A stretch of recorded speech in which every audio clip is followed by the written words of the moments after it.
श्री शिवाय नमस्तोभ्यम, हर हर महादेव। जैसा कि आप सब जानते हैं, छत्तीसगढ़ राज्य के दुर्ग जिले में अमलेश्वर में पंडित प्रदीप मिश्रा की समर्पण शिव महापुराण कथा जो कि प्रारंभ हो चुकी है। कल 27 मई से ये कथा प्रारंभ हुई है जो कि 2 जून तक चलने वाली है। इस कथा का जो समय है वो 1 बजे से लेकर 4 बजे तक का रखा गया है, जिसको आप आस्था चैनल यूट्यूब के माध्यम से सीधा प्रसारण देख सकते हैं। आज जो है दूसरे दिन की कथा थी, कल पहले दिन की कथा हुई थी। आज की कथा में गुरुजी ने विशेष जानकारियाँ दी हैं, साथ ही आज की कथा में कुछ नए उपाय भी बताए हैं जिनके बारे में पूरी जानकारी आपको इसी वीडियो के माध्यम से मिलने वाली है।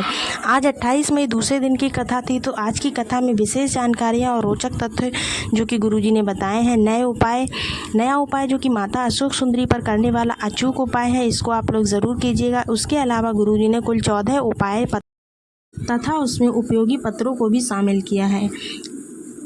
तो चलिए आज की कथा के जो भी उपाय हैं उनको स्टार्ट करते हैं। आज की जो भी जानकारी उसको शुरू करते हैं। इससे पहले आपसे छोटा सा निवेदन है, अगर आप चैनल पर पहली बार आए हैं तो चैनल को लाइक कीजिए, सब्सक्राइब कीजिए और शेयर ज़रूर कीजिए। बढ़ते हैं आज की कथा की पहली जानकारी की तरफ। पहली जानकारी में पूज्य गुरुदेव ने बताया है कि अगर हम भोलेनाथ का संपूर्ण दर्शन करें तो जो उनकी आंखें हैं, वो नयन हैं, संपूर्ण ब्रह्मांड को प्रकाशित करते हैं। जो उनका शीश है वो पर्वत है, हृदय जो उनका है, उनके हृदय में संपूर्ण ब्रह्मांड जो है वो समाहित रहता है। पूज्य गुरुदेव ने अपनी आज की कथा में जो भी जानकारियाँ दी हैं उसकी तरफ बढ़ते हुए आज की दूसरी जानकारी की तरफ बढ़ते हैं।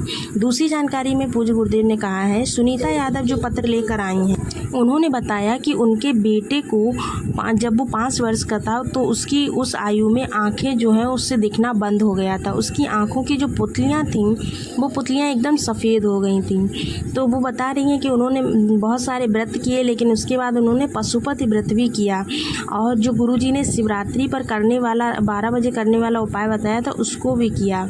उसके बाद उन्होंने जल चढ़ाया। जल चढ़ाने के बाद आज उनका बेटा जो है देख सकता है, उसी का आभार व्यक्त करने वो कथा पांडाल में आई हुई हैं। बढ़ते हैं आज की तीसरी जानकारी की तरफ। माता अशोक सुंदरी वाले स्थान पर हाथ रखकर किया जाने वाला अचूक उपाय है। देखिए, माता अशोक सुंदरी का जो स्थान होता है, जब आपकी कोई भी मनोकामना पूरी ना हो रही हो तो आपको करना क्या है, आपको माता अशोक सुंदरी वाले स्थान पर हाथ रखकर अपनी मनोकामना बोल देनी है। माता अशोक सुंदरी भोलेनाथ की सबसे छोटी पुत्री, सबसे प्रिय पुत्री हैं, तो उनसे जो भी बात कही जाती है वो अपने पिता से कैसे भी करके पूरी करवा लेती हैं। तो इस तरह से आप अपनी मनोकामना को पूरा कर सकते हैं। बढ़ते हैं आज की कथा की चौथी जानकारी की तरफ। चौथी जानकारी में पूज्य प्रदीप मिश्रा जी ने कहा है कि विषम परिस्थितियों में 3 जगह आपको जाना चाहिए। वो कौन सी 3 जगह हैं जहां पर आपको विषम परिस्थितियों में ज़रूर जाना चाहिए? पहली जगह है माता अशोक सुंदरी वाला स्थान। अगर आपकी विषम परिस्थितियाँ चल रही हैं तो आप माता अशोक सुंदरी वाले स्थान पर जाकर अपना हाथ रखकर अपनी मनोकामना कह सकते हैं। उस परिस्थिति के बारे में पूरी जानकारी वहाँ पर दे सकते हैं, जो कि माता अशोक सुंदरी सुनकर आपकी परिस्थितियों को, विपरीत परिस्थितियों को सुधारने की पूरी संभावना रहती है। इसके बाद देखिए, दूसरा जो स्थान बताया है वो बेलपत्र के वृक्ष के नीचे की जो मिट्टी होती है ना, उसका स्पर्श कीजिए तो आपकी विषम परिस्थितियाँ जो है वो सुधर जाएंगी। तीसरी जगह बताई है, घर की जो नानी होती हैं, नानी हो, दादी हो, माँ हो, उनके सामने आप अपनी विषम परिस्थितियों के बारे में पूरी जानकारी दें, जिससे कि वो आपकी विषम परिस्थितियों को समझेंगी और उसके बाद उसका समाधान भी ज़रूर देंगी। बढ़ते हैं आज की कथा की 5वीं जानकारी की तरफ। 5वीं जानकारी में पूज्य गुरुदेव ने कहा है, राधिका यादव जो कि पत्र लेकर आए हैं 10 वर्ष की, उनकी शादी को 10 वर्ष हो गए थे। 2022 से उन्होंने कथा सुनी थी। 2022 से उन्होंने जब प्रदीप मिश्रा जी की कथा सुनी तो उन्होंने कहा कि मैंने पशुपत व्रत भी किया, सब कुछ किया, फिर भी मुझे कोई फ़ायदा नहीं हुआ। तो मैंने फिर से दोबारा से व्रत किया, मंदिर की सफाई की, मंदिर में झाड़ू लगाई, झाड़ू पोछा किया। फिर उसके बाद 2023 में 1 साल इंतज़ार करने के बाद मुझे संतान की प्राप्ति हुई।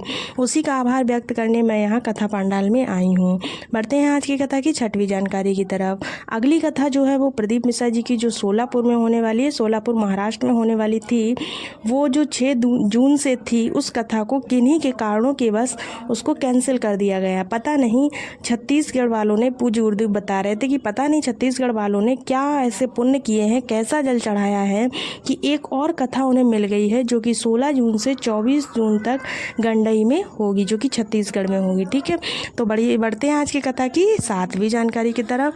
7वीं जानकारी में पूज्य गुरुदेव ने कहा, सुंदर सी बात उन्होंने आज बोली थी जो इस प्रकार है है, अमीर को रोते देखा गरीब को रोते देखा, अमीर को रोते देखा गरीब को रोते देखा, पर जो शंकर का भक्त है वो ऐसा है जिसको कि इस कलिकाल में भी मैंने मुस्कुराते हुए देखा है। सही बात है, जो एक लोटा जल चढ़ाता है, महादेव को मानता है, महादेव की पूजा पाठ करता है, उसको एक लोटा जल समर्पित करता है, वो हमेशा ही मुस्कुराता रहता है। चलिए बढ़ते हैं आज की कथा की 8वीं जानकारी की तरफ। कमलेश्वर चौहान पत्र लेकर आए जो कि दुर्ग से आए हैं। उन्होंने बताया कि मैं लोहे की कटिंग करता हूँ, मेरी आँख में लोहे का छोटा सा टुकड़ा चला गया था। मुझे 7 साल हो गए, मैंने बहुत इलाज करवाया लेकिन मेरी आंख ठीक नहीं हो रही थी। उस आंख में ममाद आ जाता था। इलाज करवाते करवाते मैं बहुत थक चुका था। फिर मैंने क्या किया, जब आपकी कथा सुनी तो मैंने उस कथा को सुनने से पहले मैं 2 ऑपरेशन करवा चुका था अपनी आँख का, लेकिन फिर भी ठीक नहीं हुआ। फिर 2022 में मैंने आपकी कथा सुनी, सीहोर जाकर रुद्राक्ष लेकर आए, रुद्राक्ष का जल चढ़ा मतलब शिवलिंग पर चढ़ाकर उसके बाद उस जल को अपनी आँखों पर लगाया। जो सालों में नहीं हुआ वो बाबा ने 15 दिन में ठीक कर दिया। 15 दिन में मेरी आँख का घाव जो है वो बिल्कुल भर गया था। उसी का आभार व्यक्त करने मैं कथा पांडाल में आया हूँ। बढ़ते हैं आज की कथा की 9वीं जानकारी की तरफ। शिव जी पर आपको भूल कर भी एक पुष्प को नहीं चढ़ाना चाहिए। पूज्य प्रदीप मिश्रा जी ने कहा है, वो अपनी हर कथा में ये बात कहते हैं कि शिव जी पर एक फूल नहीं चढ़ता। वो कौन सा फूल है, तो वो केतकी का फूल है, उसको अपनी थाली में भी नहीं रखना चाहिए। बढ़ते हैं आज की कथा की 10वीं जानकारी की तरफ। पूज्य प्रदीप मिश्रा जी ने कहा है कि मैंने पहले भी कहा है, कितनी भी विषम परिस्थिति आ जाए, वो अगर आपकी नहीं सुन रहा है भोले बाबा, तो आपको उसके पीछे लगे रहना है। मैंने पहले भी बहुत बार कहा है कि अगर विषम परिस्थितियां हैं तो आपको घबराना नहीं है, बल्कि आपको करना क्या है, माता अशोक सुंदरी वाले स्थान पर जाकर अपनी 3 उंगलियों का स्पर्श कराना है। कोई सी भी 3 उंगलियों का स्पर्श कराइए। स्पर्श कराते हुए अपनी मनोकामना को बोलिए, फिर उस हाथ को अपने हृदय पर लगा लें। बस आपको इतना छोटा सा उपाय करना, इससे ना आपकी मनोकामना भी पूरी होगी, महादेव आपकी पुकार भी सुनेंगे। उसके अलावा अगर आप कुछ नहीं ले गए हैं तो कोई बात नहीं, अगर आप जल चढ़ाना चाहते हैं तो आप जल चढ़ा सकते हैं, बेलपत्र चढ़ाना चाहते हैं बेलपत्र चढ़ा सकते हैं, पूजा पाठ अच्छे से करना चाहते हैं वो भी कर सकते हैं। अगर नहीं लेकर गए हैं तो आपको सिर्फ 3 उंगलियों का स्पर्श करके माता अशोक सुंदरी पर अपने हृदय पर लगा लेना, अपनी मनोकामना कह देनी है। आपकी जो भी मनोकामना होगी वो ज़रूर पूरी होगी। उम्मीद करते हैं आज की कथा से जुड़े सारे तथ्य हमने आपको यहाँ पर बता दिए हैं। आज की कथा में दी गई जो भी उचित जानकारियाँ थीं वो मैंने आपको यहाँ पर देने की पूरी कोशिश की है। अगर वीडियो पसंद आया हो तो चैनल को लाइक कीजिए, सब्सक्राइब कीजिए और शेयर ज़रूर कीजिए। मिलते हैं अगले वीडियो में, तब तक के लिए श्री शिवाय नमस्तोभ्याम। हर हर महादेव।